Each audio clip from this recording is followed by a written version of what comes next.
Before Yolanda, I always wanted to be an artist. I always wanted to be a doctor too.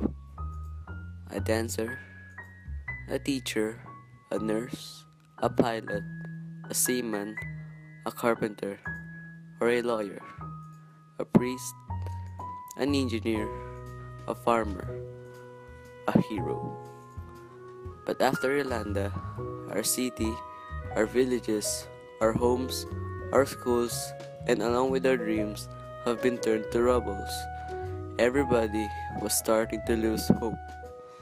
But then suddenly, we heard the blades of helicopters cutting through the sound of our despair. For once, I stopped worrying. For once, my parents were relieved. For once, people remembered how to smile. And for once, hope was revived. In our dreams, one day, I woke up to the sound of hammers, concrete hauling, and construction trucks passing by our villages, of people providing for instant meals, cash for work, and even just a ready smile. And later on, I saw my friends hurrying towards the school.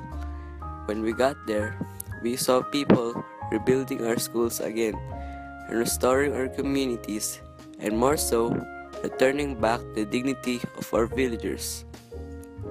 But for me, what I saw was more than concrete walls and roofs being put together again.